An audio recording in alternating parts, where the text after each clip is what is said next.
Assalamualaikum warahmatullahi wabarakatuh. Apa kabar anak-anak Ustadz yang berada di rumah? Semoga kita semua selalu sehat walafiat dan selalu dalam perlindungan Allah Subhanahu wa Ta'ala. Baik, dalam video kali ini Ustadz ingin membahas tentang bab baru, itu berkenaan tentang toharo. Seperti apa dia? Anak-anak Ustadz perhatikan penjelasan Ustadz berikut ya. Materi kita hari ini yaitu tentang taharo. Taharo itu artinya bersuci. Sebelum kita masuk ke materi, Ustadz ingin menjelaskan dulu. Apa sih tujuan kita belajar tentang taharo? Taharo adalah salah satu materi yang sangat penting. Kenapa? Karena di dalam agama Islam, bersuci itu adalah syarat kita untuk melakukan amalan ibadah. Kita sebelum ibadah harus suci. Baik suci badan, suci pakaian kita, ataupun tempat ibadah kita. Oke, perhatikan ini ya anak-anak Ustadz. Taharo.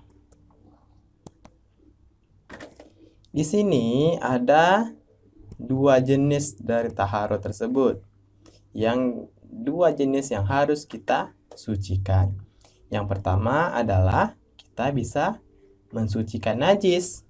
Yang kedua kita mensucikan hadas. Kemudian pembagian najis ini ada 3. Yang pertama ringan, yang kedua sedang, yang ketiga berat. Jadi najis itu ada yang najis ringan, kemudian ada najis yang sedang, kemudian ada najis berat. Kalau hadas itu hanya 2. Yang pertama, hadas kecil. Yang kedua, hadas besar. Oke, anak-anak Ustadz ingat ya pembagian-pembagiannya ini. Kemudian di sini juga ada di Ustadz buatkan peta materinya. Najis ringan itu bisa disucikan dengan percikan air. Kemudian, najis sedang bisa disucikan dengan mencucinya. Kalau najis berat, cara mencucikannya juga dicuci. Kalau hadas kecil itu cara mensucikannya dengan berwudu.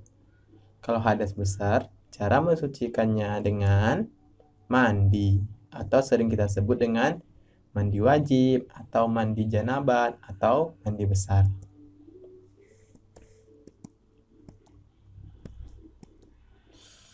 Di sini Ustadz ingin menambahkan penjelasan di najis sedang. Najis sedang ini kita mencucinya apabila terdapat warna, kemudian atau juga terdapat rasa, atau adanya aroma yang tidak sedap. Jadi kita harus mencucinya sampai bersih, sampai ketiga hal ini hilang. Kemudian di najis berat itu mencuci, maksudnya ini dicuci dengan 7 air atau 7 kali dengan air, kemudian 1 kali dengan tanah, atau istilahnya disamak. Hadas itu bisa disucikan dengan wudhu dan mandi. Atau kalau kita tidak bisa terkena air misalnya, alternatif terakhir yaitu dengan bertayamum. Oke, ini peta pembelajaran kita di video kali ini. Perhatikan ini. Pengertian toharo. Toharo berasal dari bahasa Arab yang artinya bersih, kebersihan, atau bersuci. Menurut istilah, taharo adalah membersihkan diri, pakaian, tempat, dan benda-benda lain dari najis dan hadas, menurut cara-cara yang ditentukan oleh syariat Islam. Kegiatan bersuci dapat dilakukan dengan berwudu, tayamum, istinja, mandi, bersuci membersihkan badan, pakaian, dan tempat. Oke, kita masuk ke najis. Apa sih najis tersebut? Perhatikan gambar-gambar ini ya anak-anak Ustadz. Apakah antum najis menurut antum ini najis atau antum merasa jijik melihatnya? Tentu iya. Ini tadi yang kita bahas di pertama tadi. Pembagian najis. Najis pertama yaitu najis ringan atau dalam istilah Arabnya mukhaffafah. Kemudian yang kedua, najis pertengahan atau dalam istilah Arabnya mutawasithah. Yang ketiga, najis berat atau dalam bahasa Arab diistilahkan dengan mukhallazah. Kita masuk ke najis ringan. Mengapa ringan? Karena untuk mensucikannya cukup ringan. Cukup dipercikan air. Meski masih ada najis, dianggap sudah suci. Ini dalilnya. Dari Asami radhiyallahu anhu berkata bahwa Nabi Muhammad SAW bersabda, air kencing bayi perempuan harus dicuci. Sedangkan air kencing laki-laki cukup dipercikan air saja. Yang kedua, najis berat atau najis mukhallazah. Mengapa dikatakan berat? Karena mensucikannya tidak cukup dengan menghilangkan warna atau dengan menghilangkan rasa dan aroma seperti di najis sedang. Tetapi yang harus kita lakukan adalah mencucinya dengan 7 kali air dan 1 kali tanah. Atau istilahnya tadi Ustadz bilang disama. Ini dia dalilnya. Sucinya wadah air kalian yang diminum anjing adalah dengan mencucinya 7 kali dan salah satunya dengan tanah. Jadi maksudnya di sini air liur anjing itu termasuk contoh dari najis berat. Ini dia contoh najis berat tadi. Ada babi, ada anjing, ada liur anjing. Pokoknya kalau kita sentuh ini, kita terkena najis berat. Yang ketiga kita bahas tentang najis pertengahan atau istilahnya mutawasithah. Batasannya selain najis berat dan najis ringan.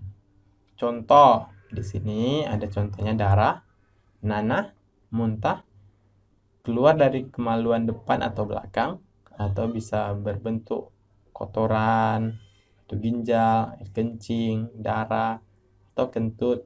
Kemudian contoh yang lain adalah bangkai.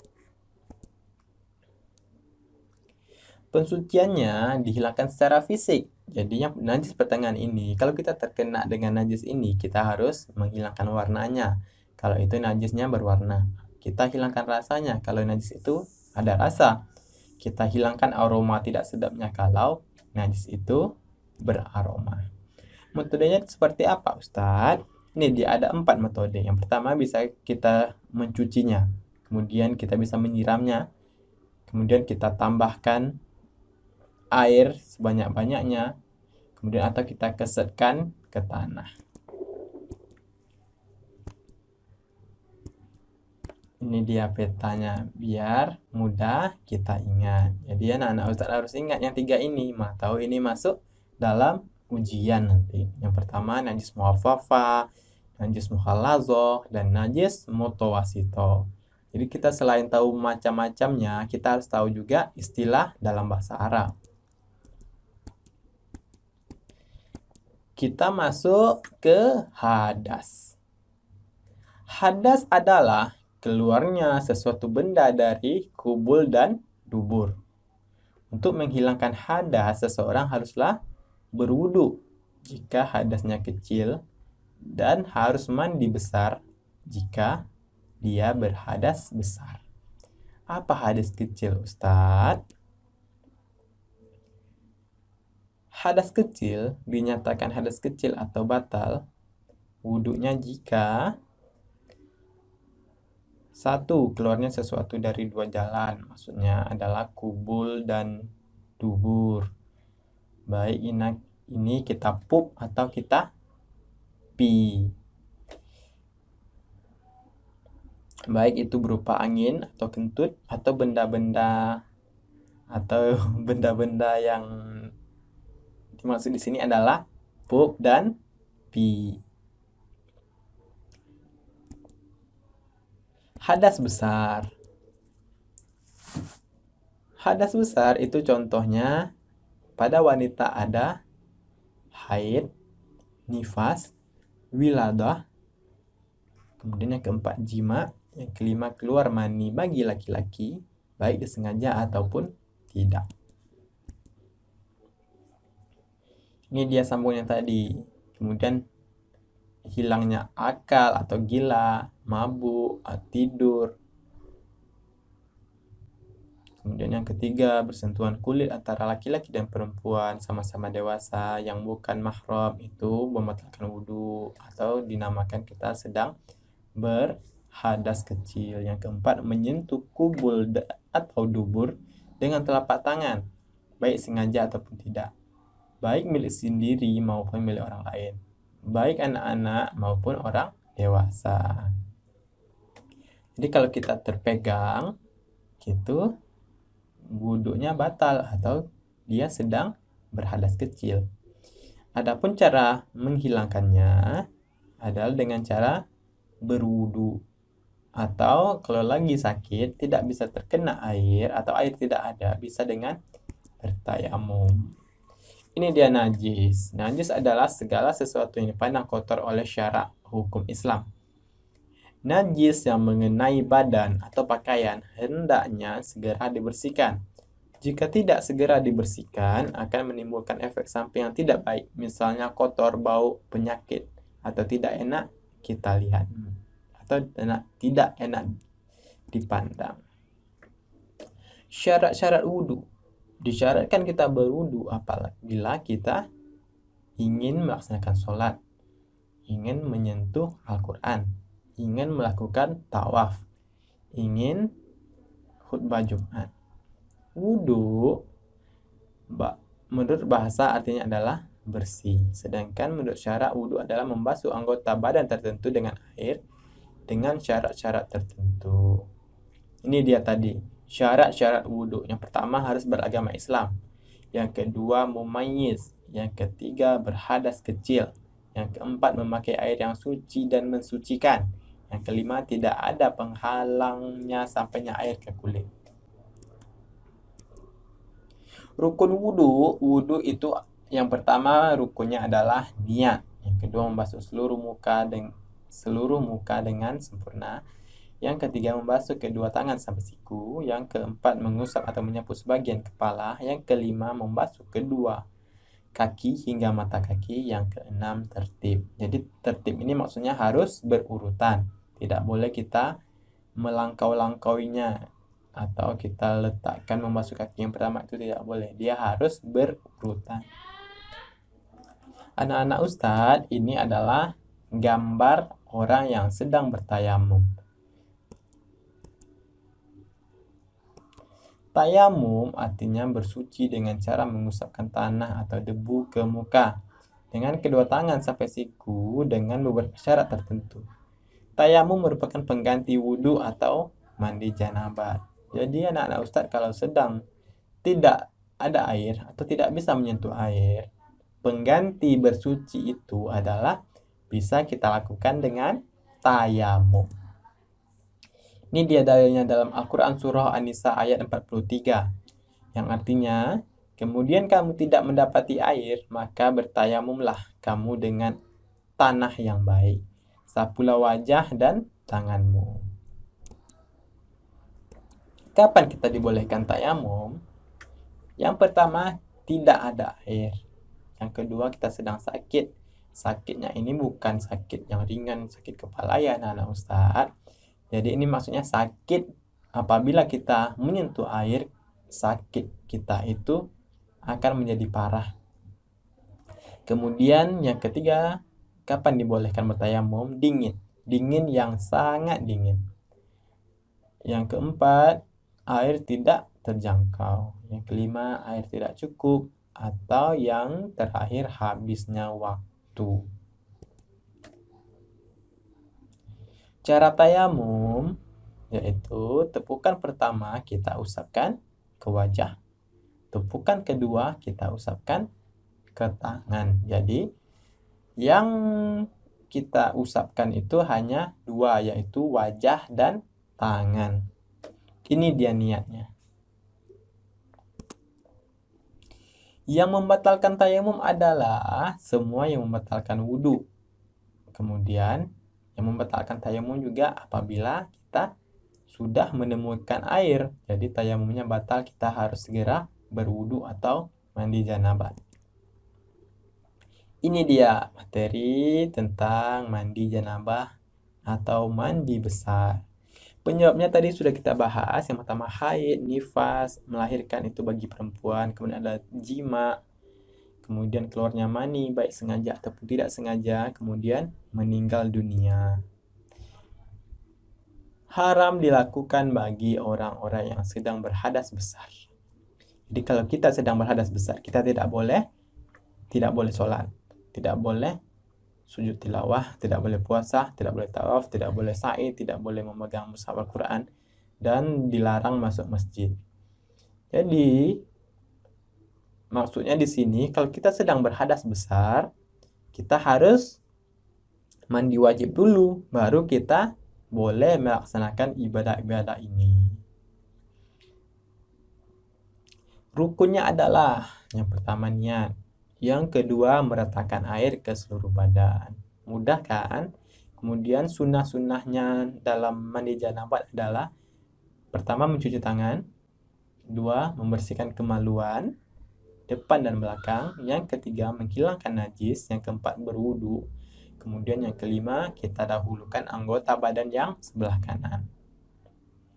Itulah materi kita anak-anak Ustadz. Untuk lembaran tugas, sekarang Ustadz dalam video ini memberikan tugas. Jadi tugasnya antum cari, tuliskan di buku PAI-nya ada 5 soal. Ini dia soalnya. Yang pertama, apa pengertian taharoh? Sudah Ustadz jelaskan tadi. Yang kedua, sebutkan macam-macam hadas. Udah panjang lebar Ustadz jelaskan beserta contohnya. Kemudian sebutkan macam-macam najis beserta contohnya juga. Sudah Ustadz jelaskan juga. Bagaimana cara mensucikan hadas? Jelas, sudah Ustadz jelaskan tadi. Bagaimana cara mensucikan najis? Jadi 5 soal ini semuanya sudah Ustadz jelaskan. Jadi antum perhatikan dan dengarkan baik-baik penjelasan Ustadz. Kemudian jawab pertanyaan ini dan tuliskan di buku PAI-nya. Oke, itu saja materi kita tentang toharoh. Semoga apa yang Ustadz jelaskan bisa antum pahami. Perbanyak maaf.